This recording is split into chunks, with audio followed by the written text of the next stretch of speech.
दोस्तों, आप में से ज्यादातर सभी लोगों ने महाभारत तो जरूर देखी होगी, क्योंकि यह हिंदू धर्म का एक ऐसा महत्वपूर्ण ग्रंथ है जिसमें कई अपनों के हाथों मारे गए। दोस्तों, ये तो आप सभी को पता है कि महाभारत में कौरवों ने सत्ता के लालच में आकर पांडवों के साथ कितना अन्याय किया और यही अन्याय महाभारत युद्ध का सबसे बड़ा कारण बना। लेकिन दोस्तों, इस महाभारत युद्ध में योद्धाओं के आपस में कुछ ऐसे अजीबोगरीब रिश्ते थे जिनसे लोग आज भी अनजान हैं। अगर आप भी जानना चाहते हैं महाभारत के उन अजीबोगरीब रिश्तों के बारे में विस्तार से, तो बने रहें हमारे साथ वीडियो के अंत तक। नंबर 1, कृष्ण की बुआ कुंती। दोस्तों, क्या आपको पता है कि महाराज पांडु की पत्नी और 5 पांडवों की माता कुंती भगवान श्री कृष्ण की बुआ थी। मतलब कुंती भगवान श्री कृष्ण के पिता वसुदेव जी की बहन थी। ऋषि दुर्वासा ने कुंती को कुंवारेपन में ये वरदान दिया था कि अगर वो किसी भी देवता को याद करके उनसे संतान प्राप्त करना चाहेंगी तो ऐसा करना उनके लिए मुमकिन होगा। जिसके बाद कुंती ने सूर्य देव को याद किया और इस तरह सूर्य पुत्र कर्ण का जन्म हुआ। लेकिन माता कुंती ने बचपन में ही कर्ण को नदी में बहा दिया था, क्योंकि उनका विवाह नहीं हुआ था। फिर बचपन में कर्ण का पालन पोषण अधिरथी और राधा नाम की 2 स्त्रियों ने किया था। नंबर 2, 100 कौरव। दोस्तों, धृतराष्ट्र जो कि जन्म से ही अंधे थे, इसलिए उनकी पत्नी गांधारी ने भी विवाह के बाद अपनी आंखों पर पट्टी बांध ली थी और धृतराष्ट्र ये चाहते थे कि उनकी पत्नी गांधारी जल्द से जल्द एक बेटे को जन्म दें जो कि हस्तिनापुर की राजगद्दी संभाले। लेकिन जब गांधारी को धृतराष्ट्र से कोई भी पुत्र नहीं हुआ, तब रानी सत्यवती ने अपने पुत्र वेद व्यास को बुलाया और जब गांधारी ने वेद व्यास के कारण गर्भ धारण किया तो 99 पुत्रों और एक दूशला नाम की पुत्री का जन्म हुआ। इन सभी 99 पुत्रों में से सबसे पहला पुत्र दुर्योधन था। नंबर 3, श्री कृष्ण और दुर्योधन का रिश्ता। दोस्तों, श्री कृष्ण की 8 पत्नियां थीं, जिनमें से एक का नाम जामवंती था। जामवंती को श्री कृष्ण से एक पुत्र भी हुआ जिसका नाम सांब था। श्री कृष्ण और जामवंती के पुत्र सांब का विवाह दुर्योधन की पुत्री लक्ष्मणा से हुआ था। इस तरह दुर्योधन और श्री कृष्ण एक दूसरे के समधी थे। नंबर 4, श्री कृष्ण के जीजा अर्जुन। दोस्तों, ये तो हम सभी को पता है कि महाभारत में भगवान श्री कृष्ण की एक अहम भूमिका थी, जो कि अर्जुन के साथ एक मित्र बनकर खड़े हुए थे। लेकिन आपको जानकर हैरानी होगी कि महाभारत का युद्ध लड़ने वाले अर्जुन भगवान श्री कृष्ण के जीजा भी थे। ऐसा इसलिए क्योंकि जब भगवान श्री कृष्ण की बहन सुभद्रा का विवाह अर्जुन से हुआ था, तो इस तरह अर्जुन श्री कृष्ण के जीजा बन गए थे। भगवान श्री कृष्ण के भाई बलराम पहले तो अपनी बहन सुभद्रा का विवाह दुर्योधन से करना चाहते थे, लेकिन श्री कृष्ण ने इस विवाह को होने से रोक दिया और अपनी बहन सुभद्रा का विवाह अर्जुन से करा दिया। नंबर 5, अर्जुन के बेटे इरावन की पत्नी बने श्री कृष्ण। दोस्तों, अर्जुन का इरावन नाम का एक पुत्र था और युद्ध में इरावन को अपने पिता अर्जुन को जिताने के लिए खुद की बलि देनी थी।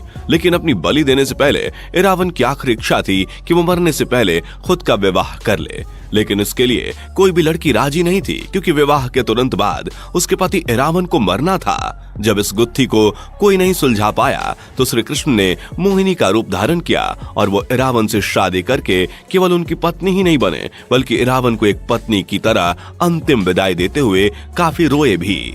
नंबर 6, बुआ की बेटी से विवाह। दोस्तों, भगवान श्री कृष्ण की 8 पत्नियां थीं, जिनमें से एक का नाम मित्रवंदा था। एक दिन की बात है जब भगवान श्री कृष्ण अर्जुन के साथ जंगलों में घूमते घूमते उज्जैनी पहुंचे, तभी वहां मित्रविंदा का स्वयंवर हो रहा था। श्री कृष्ण भी उस स्वयंवर में गए और स्वयंवर की शर्तों को पूरा करके राजकुमारी मित्रविंदा से विवाह कर लिया। आपको बता दें कि मित्रविंदा अवंती के राजा जयसेन की बेटी थी और साथ ही मित्रविंदा के 2 भाई भी थे, जिनके नाम विंद और अनुविंद थे। विंद और अनुविंद दोनों भाई महाभारत में कौरवों के मंत्री थे और पौराणिक कथाओं के अनुसार ऐसा बताया जाता है कि मित्रविंदा उनकी बुआ की बेटी थी। मित्रविंदा ने जब भगवान श्री कृष्ण को पहली बार देखा तो मन ही मन वो उन्हें चाहने लगी थी। लेकिन जब मित्रविंदा के परिवार वालों को इस बात का पता चला तो उन्होंने जबरदस्ती मित्रविंदा का विवाह दुर्योधन से कराने की कोशिश की और दूसरी तरफ दुर्योधन भी मित्रविंदा से विवाह करके अपनी राजनीतिक बल को और भी ज्यादा बढ़ाना चाहता था। लेकिन ऐसा नहीं हो पाया और मित्रविंदा का विवाह श्री कृष्ण से हो गया। नंबर 7, धृतराष्ट्र और युवयत्सु का रिश्ता। दोस्तों, युवयत्सु धृतराष्ट्र के बेटे थे। आपको बता दें कि धृतराष्ट्र के एक दासी के साथ नाजायज संबंध थे। जिससे उन्हें एक पुत्र प्राप्त हुआ था और उसका नाम युयत्सु रखा गया था। एक दासी का पुत्र होने के बावजूद भी युयत्सु को कौरवों के बराबर ही सारे अधिकार प्राप्त थे, लेकिन कौरवों ने उसे अपना भाई मानने से इनकार कर दिया और बात बात पर उसकी बुराई भी की। ऐसा इसलिए क्योंकि युयत्सु भले ही कौरवों के साथ रहता था, लेकिन वो धर्म और सत्य से भली भांति परिचित था। इसी वजह से जब महाभारत की शुरुआत हुई तो युयत्सु धर्म और सत्य का साथ देते हुए पांडवों की सेना में शामिल हो गया, जिससे पांडवों की सेना और भी ज्यादा मजबूत हो गई। नंबर 8, अर्जुन और वत्सला। दोस्तों, अर्जुन के पुत्र अभिमन्यु की पत्नी वत्सला अर्जुन की बहू थी। आपको बता दें कि वत्सला श्री कृष्ण के भाई बलराम जी की बेटी थी, लेकिन हम आपको पहले ही बता चुके हैं कि बलराम जी की बहन सुभद्रा अर्जुन की पत्नी थी। इस हिसाब से अर्जुन बलराम जी के जीजा थे।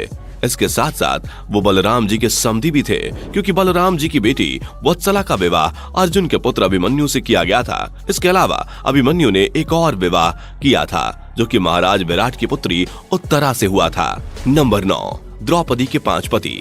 दोस्तों, महाभारत में सबसे अहम किरदार निभाने वाली द्रौपदी को भला कोई कैसे भूल सकता है, जो कि 5 पुरुषों की इकलौती पत्नी थीं। आपको बता दें कि द्रौपदी पंचाल राज्य की राजकुमारी थीं और उनका विवाह 5 पांडवों से किया गया था। लेकिन आप सभी के मन में यह सवाल जरूर आता होगा कि भला एक स्त्री 5 पुरुषों की पत्नी कैसे हो सकती है और द्रौपदी का विवाह 5 पांडवों से क्यों हुआ था। तो हम आपको बता दें कि द्रौपदी का विवाह 5 पांडवों से होना तय था। ऐसा इसलिए क्योंकि द्रौपदी अपने पिछले जन्म में एक तपस्वी की पुत्री थी, जिनका पिछले जन्म में विवाह नहीं हो पाया था। अपने विवाह के लिए उन्होंने कई सालों तक भगवान शिव की तपस्या की। इसके बाद भगवान शिव ने जब इनसे कुछ वरदान मांगने को कहा तो उन्होंने बार बार ये मांगा, मुझे अपने अगले जन्म में सर्वगुण संपन्न पति चाहिए। भगवान शिव ने कहा कि तुमने बार बार सर्वगुण संपन्न पतियों की मांग की है, इसलिए तुम्हें अपने अगले जन्म में 5 पतियों का सुख प्राप्त होगा।